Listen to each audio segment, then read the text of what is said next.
내 힘으로는 그 나라에 갈 수가 없습니다. 그 나라에 대해서 이야기를 하려고 합니다. 이스라엘 나라에 하나님께서 세운 한 지도자가 있었습니다. 그 지도자의 이름은 모세였습니다. 태어날 때부터 어쩌면은 노예 신세로 된 그 땅에서 태어나, 원래는 노예는 아니었지만 나중에 노예가 되어, 그리고 그 집안에서 태어나서 남자들은 다 죽이라 라는 파라오의 명령이 있었어. 물가에 떨어진 그러한 모세, 그것을 파라오의 공주 딸이 강가에서 떠내려오는 그 아이를 발견하게 되고 자기 아들로 삼게 되었습니다. 그래서 모세는 어려서부터 이제 공주의 아들로서 성장하게 되었고 40살까지 왕궁에서, 당시 바로 왕은 굉장히 막강한 왕이었고 전 세계를 통치할 만한 힘이 있는 왕이었습니다.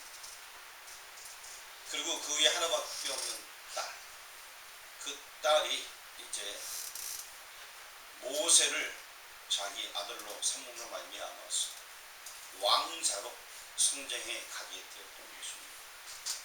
하지만 이 모세가 40세에 그 모든 권리를 다 포기하고 자기 백성이 누군지 알았기 때문에 자기 백성 이스라엘을 향하여 가게 되었다.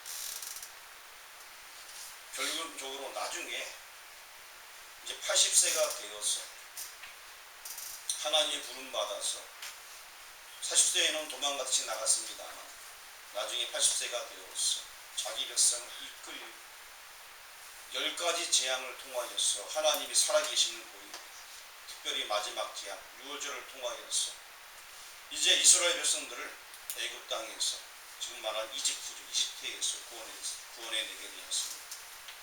그리고 그때에 홍해가 갈라지는 기적이 있어요. 모세가 사람들을 이끌고 나올 때에 홍해가 갈라지는 역사로 시작하였어. 이제는 먹을 게 없으니까 하늘에서 만내가 내리고 메추라기가 내리고 놀라운 기적의 영숙이었습니다. 전쟁이 일어나게 되었는데 전쟁할 때 두 손을 들면 이기게 되는 기적과 같은 역사를 경험하게 되었습니다. 그러한 모세의 이야기가 오늘 본문에 등장합니다. 그런데 이 모세도 약속의 땅에 들어갈 수가 없었습니다. 그 이야기를 지금 하려고 합니다. 사람들은 자력 구원, 즉 자기 스스로 구원받을 수가 없습니다. 생각하기를 착하게 살면 우리가 구원받을 수 있다. 그래서 여러분, 교회는 안 다녀도, 예수님 안 믿어도, 예를 들어서 불교나 유교나 힌두교를 다니는 사람들 중에서 혹은 종교가 없어도 아주 착하게 사는 사람도 있어요. 간혹 그런 사람 딱 봐도 참 얌전해 보이고 착한 사람도 있습니다. 거짓말도 못할 것 같고 정말 순수한 사람들이 간혹 있어요. 자, 물어볼게요. 착하면 구원받아요, 못 받아요? 못 받아요. 예, 착하다고 구원받는 게 아니에요. 우리 문용수 시사님께서 늘 얘기하듯이 예수님을 안 믿는 게 죄다라고 얘기하고 있습니다. 저는 그거예요. 착하다고 구원받을 수 있는 것이 아닙니다. 사람들은 아무리 착해도 죄를 다 짓게 되어지고 그 죄의 문제를 스스로 해결할 수가 없습니다. 어떤 사람들은 자기가 노력하면은 하늘나라 갈 수 있다라고 생각하게 됩니다. 실제 노력하는 사람들이 있어요. 그 노력하는 사람들 중에 어떤 사람들은 인생을 고행으로 여기면서 여기저기 떠들며 진리를 찾으려고 하는 어떤 철학자 같은 사람도 있습니다. 어떤 사람은 정말 이 구원이 무엇인지 깨우치기 위하여서 여러 곳을 돌아다니다가 아하, 내가 내 몸을 상처를 내고 해를 가하면 되게 해서 자기 몸을 때리면서 그것이 고행이라 생각하고 자기 몸에 상처를 내기도 하고 바늘로 찔러보기도 하고 일정한 고행을 자기 몸에 계속 행하는 거예요. 그렇게 노력을 했습니다. 자기가 죄인인 걸 알았기 때문에. 구원받을 수 있어요? 없어요? 그렇게 노력한다고 구원받는 건 아닙니다. 여러분 주먹 하나만 딱 접으세요. 이렇게 주먹을 딱 들고 한번 접으세요. 주먹하세요. 주먹 딱 접으시고 주먹 줬죠? 어떤 사람이 이 동그란 이 주먹을 가리켜서 얘기합니다. 이건 제가 직접 본 이야기. 어떤 분이 이 주먹을 딱 보면서 이렇게 얘기하더라고요. 자, 여기가 서울이야. 여기가. 그러면 일로 가도 되고 요리로 가도 되고 요리로 가도 되고 서울만 가면 돼. 팔 내리세요. 자, 그런 사람이 있습니다. 그래서 하는 얘기가 우리가 여기 구원받기 위해서는 요리로 가도 되고 요리로 가도 되고 요리로 가도 돼. 이렇게 얘기하는 사람 얘기를 쭉 들었습니다. 자, 이 얘기가 맞는 얘기일까요? 틀린 얘기일까요? 틀립니다. 우리는 그래요. 세상살이는 아무렇게나 가도 서울만 가면 돼요. 그렇죠? 그런데 구원받는 길은 예수님을 통해서만 갈 수가 있습니다. 예수님을 믿어야지만 갈 수가 있어요. 구원받는 길, 구원받는 문은 예수님밖에는 다른 길이 없습니다. 모세는 어쩌면은 율법의 대표자였습니다. 사람들이 법이 없을 때는 어떻게 사는지, 어떻게 사는 것이 옳은 것이 몰랐어. 그래서 하나님께서 이제 모세가 백성을 이끌어내어서 강리로 나왔을 때에 시내산에서 율법을 주십니다. 그래서 율법을 통하여서 어떻게 사는지 언약을 맺게 되는 것입니다. 그래서 율법대로 살라 하고 얘기했습니다. 율법을 보면서 아, 내가 잘못 살고 있는 것을 깨우치게끔 하기 위해서 율법을 주었어. 모세가 그 율법을 받아온 사람이었고 백성들에게 가르치기도 했습니다. 자기도 하나님께서 직접 말씀을 받았기 때문에 그 율법을 잘 지킬 수밖에 없었던 모세. 당연히 가나안 땅에 들어가야 되는데 모세도 못 들어갔습니다. 지금 그 이야기를 하려고 합니다. 40년의 시간 속에서 40년이라는 것은 지난번에 얘기했듯이 옛적에 가데스 바나에 온 적이 있었습니다. 그래서 정탐꾼을 파송하게 되었어요. 그때에 12명의 정탐꾼 중에 10명이 부정적인 이야기를 함으로 말미암아 40일 동안 정탐한 그 일수를 생각해서 40년 동안 광야에서 다 20세 이상은 죽고 그 다음 세대가 이제 가나안 땅에 들어간다 라는 하나님의 엄중한 벌을 받게 되었어요.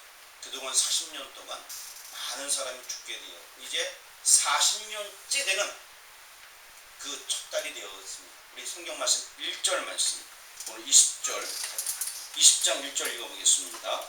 첫째 달에 이스라엘 자손 곧 온 회중이 신강야에 이르러 백성이 가데스에 머물더니 미디안이 거기서 죽음에 거기에 장사됩니다.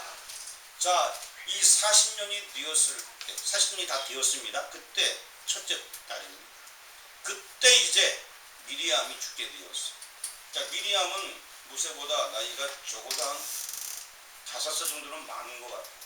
왜냐하면은 모세가 물에 이렇게 떠내려 갈 때 쫓아가서 본 사람이 있어요. 누가 봤죠? 예, 미리암이 쫓아가 봤거든요. 그러니까 적어도 5살보다 5살 정도 많아요. 모세가 지금 120살이 되었어요. 그러니까 누이는 더 많겠죠? 몇 살인지 정확하게 모르겠습니다만 이제는 나이가 많아서 이렇게 죽게 되었던 이야기로 시작이 되어지고 있습니다. 이제 40년이 흘렀어요. 광야에서 많은 사람이 이제 다 죽고 뭐 그런 시간이 되게 되었습니다. 그리고 40년이 지나면서 20세 이하에 있던 사람들이 이제 60세가 다 되게 되었어요. 40년의 시간 동안 자기네 어른들이 잘못해서 광야에서 죽은 걸 다 보았어요. 젊은 사람들. 그 젊은 사람들이 이제는 60대가 되게 되었어요. 60살이 되게 되었어요. 자, 이 40년의 세월 인간의 공성 바뀌었을까요? 안 바뀌었을까요? 바뀌지 못했습니다. 그리고 이제 오늘 1절 말씀 보니까 가데스에 이르러, 가데스라는 곳은 40년 전에 정탐했던 곳입니다. 정확하게 38년 전인데 40년을 얘기하고 40년 전에 정탐했던 그 자리에 지금 오게 된 것입니다. 40년 전에 정탐꾼을 파송했던 그 자리, 뭔가 감회가 새로웠을 것이고, 당시의 젊은 층의 사람들은, 그때 그 기억이 나는 사람들은, 아하, 우리가 그때 부정적인 이야기를 해서 40년을 돌아왔구나 라는 생각이 드는 그 자리, 또 더 젊어서 그때 왜 광야를 40년 동안 행했는지 모르는 사람들도 광야 노중에서 얘기를 들어서 아마 다 알고는 있었습니다. 40년이 흘러서 다시 가데스에 도착하게 되었습니다. 그래서 아까 1절 말씀에 미디암이 죽게 되어 아마 3, 4개월 정도 여기 머물지 않았을까. 보통 애도하는 기간들이 있었으니까. 그러고 나서 이제 호렙으로 나중에 이동하게 됩니다. 요단 가까이 있는 호렙으로 이동하게 되는데, 거기서 이제 아론이 죽게 되는 내용이 33년 정도에 이제 아론 죽는 내용이 또 나오게 됩니다. 아론 역시 모세의 형이었습니다. 아론이 누구였죠? 예, 그래서 아론도 이제 얼마 있다가 죽게 되게 됩니다. 그리고 모세만 이제 나중에 남게 되는데, 어쨌든 오늘 본문은 다시 이 40년 전 자리에 오게 된 것입니다. 창세기 8장에 보게 되면은 홍수 심판 하기 전에 하나님께서 말씀하시기를 사람의 본성이 어려서부터 악합니다 라는 말씀이 있습니다. 홍수 심판을 10번, 100번 해도 사람들은 그 죄악의 그 더러운 부분들을 버리지 못한다라는 것을 말씀을 해주고 있는 것입니다. 제가 예전에 여러분에게 종이컵 비유를 한 적이 있습니다. 우리 교회도 종이컵이 없어서, 종이컵이 없어가지고 종이컵을 좀 산다라고 얘기하더라. 자, 그런데 이 종이컵 잘 보이시죠? 자, 지금 쓰임 받고 있어요? 못 쓰임 받고 있어요? 쓰임 받고 있는, 강대산까지 올라와서 지금 쓰임 받고 있는 거예요. 얼마나 대단한 종이컵입니까? 그렇죠? 한 번은 쓰임 받잖아요. 한 번. 우리 인생도 마찬가지입니다. 이 땅에 태어났으면 쓰임 받아야 될 거 아니에요. 한 번만이 아니라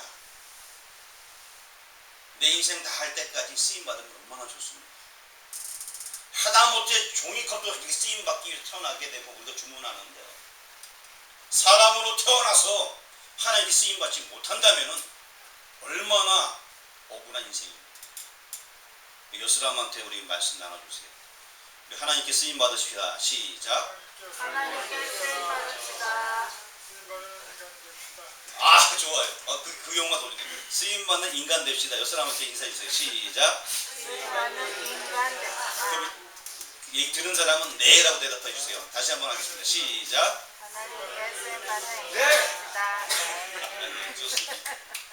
이왕이면 쓰임 받아야죠. 하나님.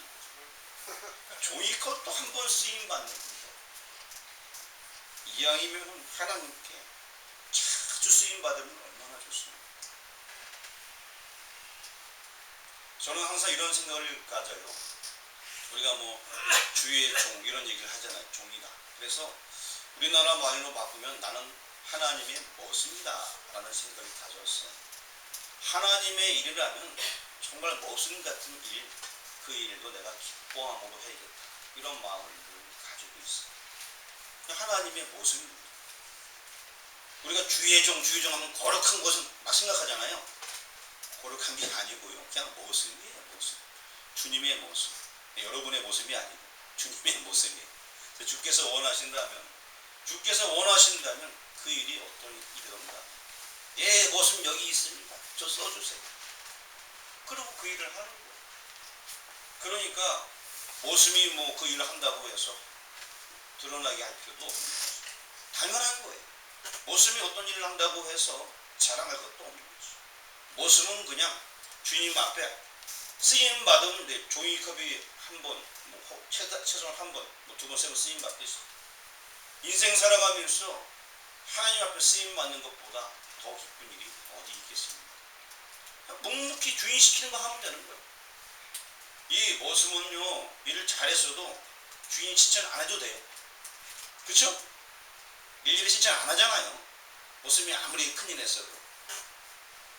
그냥 모습은 그냥 모습이 하나님께서 시키면 네! 하고 그냥 그 일을 기쁨으로 감당하면 되는 것입니다. 그런데 여기 40년의 세월이 지나면서 많은 사람들이 쓰임받지 못하고 그냥 광야에서 길가에 버려듯이 죽어갔습니다. 이게 성경에 지금 기록이 되어져 있어요. 그리고 이제 반석 사건에 대해서 오늘 이야기하려고 합니다. 사람들이 이제 물이 없어서 이야기를 하게 됩니다. 성경으로 돌아와서 2절, 3절, 4절, 5절 말씀 보면 백성들이 물이 없어서 무리를 지어서 물이 없습니다! 하고 막 난리가 났습니다. 40년 전에 가데스에 돌아와서 물이 없다. 아우성을 치게 됩니다. 그래서 모세가 하나님께 엎드리는 그런 내용이 나와 있습니다. 모세와 아론이 같이 엎드리는 내용이 6절에 나와 있습니다. 우리 성경을 한번 읽어보겠습니다. 7절과 8절 말씀. 7절, 8절 같이 읽겠습니다. 여호와께서 모세에게 말씀하여 이르시되 지팡이를 가지고 내 형 아론과 함께 회중을 모으고 그들의 목전에서 너희는 반석에게 명령하여 물을 내라 하라. 내가 그 반석이 물을 내게 하여 회중과 그들의 짐승에게 마시게 할지니라. 자, 백성들이 원망할 때에 모세가 엎드렸고 하나님의 말씀은 7절과 8절에 나와 있습니다. 하나님의 말씀을 다시 한번 잘 8절 말씀을 살펴보게 되면은 뭐라고 얘기하고 있습니까? 반석에게 명령하여 물을 내라. 반석에게 물을 내라. 이 한마디 하면 되는 거예요. 그 말씀 그대로 행동하면은 되는 것입니다. 10절과 우리 11절 말씀, 10절과 11절 읽어보겠습니다. 모세와 아론이 회중을 그 반석 앞에 모으고 모세가 그들에게 이르되 안역한 너희여 들으라. 우리가 너희를 위하여 이 반석에서 물을 내려 하고 모세가 그의 손을 들어 그의 지팡이로 반석을 두 번 치니 물이 많이 솟아나오고 회중과 그의 짐승이 마시니라. 첫 번째 10절 말씀 보니까 우리가 너희를 위하여 이 반석에서 물을 내려. 물을 내시는 분은 누구죠? 하나님인데 자기를 꼈어요. 우리가 하면서. 그리고 11절 말씀에 반석에 명하라 얘기했죠. 근데 반석을 어떻게 했다? 두 번 치니. 한 번도 쳐도 되는 거 아니에요. 두 번 쳐도 되는 것도 아니에요. 그냥 말로 하라는 거예요. 명령대로. 그것이 하나님의 요구였던 것입니다. 다시 말씀드리면 이 모세는 구원의 원리를 훼손하게 되었습니다. 백성들이 하도 이렇게 원망하게 되니까 자기도 막 혈기가 막 생깁니다. 야, 너희들 왜 이렇게 도대체 맨날 이렇게 원성이야? 우리가 물을 내려! 하면서 자기를 과시했습니다. 그리고 이런 것들이 어쩌면 우리 인간의 한계예요. 백성들이 하도 말을 안 들으면 있는 대로 속에서 막 짜증이 나니 사람의 모습이 여기서 이렇게 나오게 된 것입니다. 성경을 가지신 분은 고린도전서 10장을 한번 찾아보시길 바랍니다. 고린도전서 10장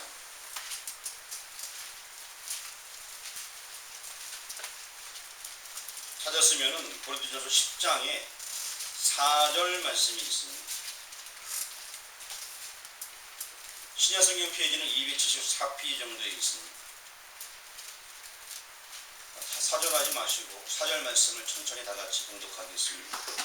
다 같은 신령한 분열을 마쳤으니 이는 그들을 따른 신령한 반석으로부터 마쳤으니 그 반석은 곧 그리스도시라. 지금 이제 모세 이야기하는 거예요. 그러면서 이 고린도전서에서는 반석이 뭐다? 그리스도. 그리스도, 즉 예수님이었다.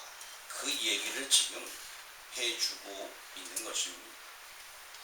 이미 출애굽기 17장에 보게 되면은 예전에도 물이 없어서 이제 출애굽 초반에 물이 없어서 사람들이 원망했습니다.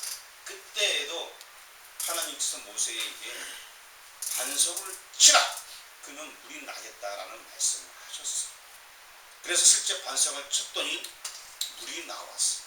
즉 반석이 치심을 당하셨다. 그래서 그 배에서 생수의 강이 흘러나오는 말미암아서 예수님이 치신 당한 것이 구약의 예표가 반석이 치신 당한 거예요. 지팡이에 맞게 됨으로 말미암아서. 그래서 많은 사람이 살게 되었다. 그리고 지금 40년이 흐른 다음에 지금 장소는 조금 다르집니다만 가데스에서 똑같은 일이 벌어지게 되어 있습니다. 반석에게 명하여 물을 내. 반석이 누구예요? 그리스도다라고 신약 성경에서 얘기해주고 있습니다. 예수님이 십자가에 달린 사건이 몇 번 있어야 되나요? 한 번이면 되죠. 단번에. 성경에는 단번이라 나와 있습니다. 예수님이 모든 인류의 죄를 온전히 십자가에 지신 것은 단번에 들어지는 사건이 한 번만 있으면 되는 거예요. 또다시 치신당할 필요가 전혀 없는 거예요. 근데 모세는 자기가 물을 내는 것처럼 화가 나서 치라는 얘기도 안 했어요. 그렇죠? 치라는 얘기는 40년 전에 있었던 얘기예요. 근데 지금 치라는 얘기 있어요? 없어요? 물을 내라라고 명령하는 거예요. 그런데 그 행위를 또 하면서 물을 반석을 치게 되었던 것입니다. 그분의 고난당하심은 두 번 있을 필요가 없었던 것입니다. 한번 다음 페이지를 한번 넘겨주시면, 그래서 근원적인 구원의 원리를 훼손하게 되게 된 것입니다. 예수님은 십자가에서 한 번 주시면 됩니다. 근데 여기에 지금 미수기 20장에서는 모세의 어떤 행동과 생각이 가미됨으로 말미암아서 구원의 원리를 훼손하게 되었습니다. 그러므로 말미암아서 모세가 이제 가나안 땅에 들어갈 수가 없게 된 것입니다. 불합격이 되게 된 것입니다. 여기에 또 이면적인 의미가 또 있습니다. 모세하게 되면은 율법을 상징하는 사람입니다. 모세하게 되면은 아까 얘기했듯이 율법을 직접 받아온 사람이요, 그 율법을 하나님께로부터 받아서 사람들에게 가르쳤던 사람인 것입니다. 그런데 사람이 어떠한 행동으로 구원받을 수 있냐? 행위 구원 불가라는 것입니다. 율법을 다 지킬 수 있냐? 다시 말씀드리면 못 지킨다는 거예요. 그래서 행위로 구원 얻을 자가 없다는 것입니다. 아무리 착하게 살려고 해도, 거룩하게 살려고 해도, 아까 제가 초반에 얘기했듯이 착한 사람이 있다라고 얘기했어요. 그렇죠? 그런데 아무리 착하게 살려 하려고 죄를 안 짓는 사람은 없다는 거예요. 그래서 율법의 상징 모세, 행위 구원 불가라는 것입니다. 다음 그림 한번 또 넘겨주시면 감사하겠습니다. 자, 모세는 율법의 상징이었습니다. 그래서 여호수아에게로 이제는 바톤이 바뀌어지게 됩니다. 모세 자기의 사역을 마쳤습니다. 율법의 한계를 표현해 주는 거예요. 또 그렇다고 모세가 구원 못 받았냐? 그건 아니고요. 모세는 자기의 사명을 온전히 감당했습니다. 모세의 역할은 몽합성생 같은 역할인 것입니다. 구약의 백성들이 하도 모르니까 어떻게 살아야 되는지 알려주는 그 율법을 가르쳐주는 사람입니다.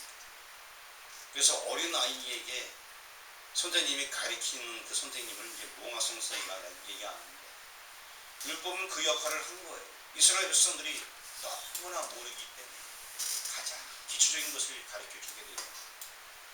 진정한 구원, 구약의 모든 기본이 무엇이냐? 제사 제도가 계속 있지 않습니까? 그 제사의 원리가 무엇이냐? 앞으로 오실 메시아 실체가 와서 우리가 죄를 졌는데 우리 스스로 해결할 수 없으니까, 우리 스스로 해결할 수 없기 때문에 그분이 오셔서 우리의 죄를 다 해결해 주신다는 것입니다.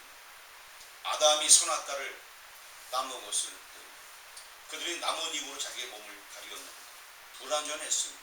그래서 가죽옷을 하나님께서 입혀주셨습니다. 가죽옷은 짐승이 죽어야지만 생길 수 있는 것이에요. 그래서 누군가 대신 우리의 수치를 가려주신다 라는 그 말씀을 우리에게 비춰주는 것이었습니다. 구약시대의 짐승에게 죄를 전부합니다. 이 짐승, 구약시대는 양, 소 이런 것들이 유죄물이 되었는데 실체가 오시게 되는데 이 짐승은 완벽하지 못합니다. 똑같은 사람이신 예수님이 이 땅에 오셔서 그 죄를 친히 담당하실 때에 완벽한 제사가 되어진다는 것입니다. 그래서 그 예수님께서 이 땅에 오셔서 우리를 위하여서 친히 죄를 담당하셨습니다. 그래서 지금 이 여호수아라는 이름, 여호수아는 예수 이름과 같은 용어입니다. 그래서 이제 이 여호수아가 등장함으로 말미암아 우리가 가나안 땅에 들어가는 길은 예수님의 은혜로 들어간다라는 의미를 내포하고 있는 것입니다. 그래서 여호수아라는 이름 자체가 예수라는 이름하고 원래 용어가 같은 겁니다. 그래서 하늘나라 들어가는 것은 예수님밖에는 없다라는 것을 여호수아가 구약적으로 예표로서 등장하게 되는 것입니다. 그런데 다시 말씀드리면 전적인 은혜로 구원받는다는 것입니다. 누군가 대신 죽어줘야 됩니다. 그분이 바로 예수라는 것입니다. 구약의 많은 짐승은 완벽하지 않기 때문에 계속 제사를 드리지만 예수님의 제사는 단 한 번에 우리 죄를 완벽하게 씻을 수 있다는 것입니다. 이제 우리가 두 가지 구원의 길을 보았습니다. 두 가지 구원의 길, 율법에 대해서 그리고 또 예수 그리스도의 은혜에 대해서. 하지만 이 두 가지 구원의 길이 있었는데 율법으로는 구원을 받을 수 없다. 물어볼게요. 율법으로 구원받을 수 있어요? 네, 없습니다. 옆 사람한테 설명해 주세요. 율법으로 구원받을 수 없어요. 시작. 율법으로 구원받을 수 없어요. 율법을 지켜야지만 사람이 구원받는지 알아요. 성경을 보면서도 사람들이 율법으로 구원받아야 되는 줄 알고 율법의 구원과 은혜의 구원 이 두 가지를 다 생각합니다. 성경에는 두 가지가 다 있는 것 같지만 실제는 한 가지입니다. 율법으로는 구원받을 수가 없습니다. 마음 착해도 어여뻐도 아니라 나를 위해서 십자가에 죽으신 그 예수님을 믿어야지만 구원받을 수 있다는 것입니다. 이것이 구원의 길이에요. 구원의 길은 오직 한 가지. 성경에 두 가지가 있는 것처럼 보이지만 두 가지가 아니라 몇 가지다? 한 가지. 한 가지밖에 없다는 것입니다. 예수님 외에는 다른 구원의 길이 전혀 없습니다. 로마서 5장 20절에 이런 말씀이 있습니다. 죄가 더한 곳에 은혜가 더욱 넘쳤다 라고 얘기를 하고 있습니다. 자, 인간은 여러 가지 노력으로 구원받으려고 합니다. 그럴수록 죄만 쌓여가게 됩니다. 아무리 노력해도 안 됩니다. 아까 얘기했던 고행을 하기도 하고 열심히 살려고 노력합니다. 하지만 죄밖에 안 써요. 그리고 또 모세의 율법을 아는 자들은 구약만 아는 사람들은 구약만 지키면서 구원을 받으려고 합니다. 하지만 구약을 통하여 예수님을 바라봐야지, 메시아를 바라봐야 되지. 구약 이사야 53장에 앞으로 올 예수님에 대한 이야기가 다 나와 있어요. 그런데도 불구하고 그 예수님을 안 믿으면 구원의 길이 없는 거예요. 사람들은 계속 죄를 지을 수밖에 없어요. 죄 문제를 해결하지 못합니다. 그래서 그 죄가 많은 곳에 은혜가 있는 거예요. 은혜로만 그의 죄를, 우리 인간의 죄를 해결할 수밖에 없습니다. 그 은혜가 무엇이냐? 예수님의 십자가의 보혈의 피밖에는 다른 길이 없다는 것입니다. 사람의 방법으로는 도저히 구원 얻는 길이 없습니다. 구원은 나의 완벽함이 아닌 전적인 하나님의 은혜라는 것입니다. 여러분에게 마지막으로 한 번 더 얘기해 주세요. 구원은 하나님의 은혜입니다. 시작. 구원은 하나님의 은혜입니다. 하나님께서 우리에게 은혜를 베풀어 주셨어요. 그 은혜가 무엇이냐? 예수님을 보내주신 것입니다. 우리가 찬양할 때 은혜라는 찬양도 있고 은혜, 은혜, 은혜, 한없는 은혜. 사람들이 그 은혜를 그냥 어디서부터 받는 것 정도로 생각하는데 성경의 은혜라는 것은 예수님께서 나를 위하여서 대신 십자가에서 죽어주셨습니다. 그게 은혜예요. 그 은혜를 마음을 열고 받아들이고 믿는 자에게는 구원을 얻게 되는 것입니다. 자, 이제 마지막으로 한번 여러분 테스트를 하려고 합니다. 내가 열심히 신앙생활하고 내가 열심히 교회 다니고 내가 열심히 주를 위해서 일했어. 자, 구원받을 수 있나요? 없나요? 없습니다. 내 힘으로는 안 돼.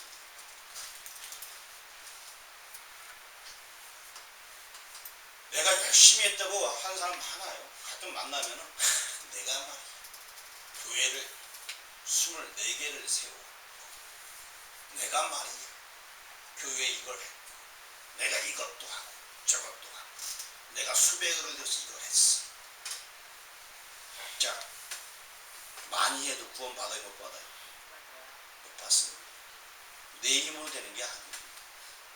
정말로 예수님이 나를 위해서 죽었습니다. 십자가에 돌아가셨습니다. 내 죄 해결을 받는 길은 그 예수님 믿고 회개하는 것밖에 없습니다. 이 사실을 믿는 자에게만 구원이 있습니다. 정확합니다. 내 힘으로 되는 것이 아닙니다. 성경 말씀을 읽고 공부를 하다 보고 이 말씀이 정말 살아있는 말씀이구나 깨우쳐지고 예수님 정말 나를 위해서 죽으셨구나 이 사실이 확실히 믿어질 때 그게 은혜예요. 그래서 구원받는 것은 그 깨우침 하나님께 나한테 주실 때가 있어요. 그걸 믿는 자만이 구원받게 되는 것입니다. 그걸 못 믿으면은 교회에 나와 구원하고는 관계가 없어요. 하지만 연약한 자들은 제발 이게 성경 말씀이 믿게 해주세요 라고 기도하는 사람도 있어요. 저도 모태 신앙이었는데 말씀이 믿겨지지가 않았어요. 근데 어느 날 갑자기 믿어지기 시작한 때가 있습니다. 하나님의 은혜가 나한테 내게 막 차고 넘치니까 그때 아 정말 십자가가 사실이 창세기가 사실이 깨우쳐지는 순간이 있었습니다. 믿음으로 구원받는 그 믿음 하나님께서 우리 마음속에 확실하게 주십니다. 내 힘으로가 아니라 하나님의 은혜로 구원받습니다. 기도드리겠습니다. 아버지 하나님 감사합니다.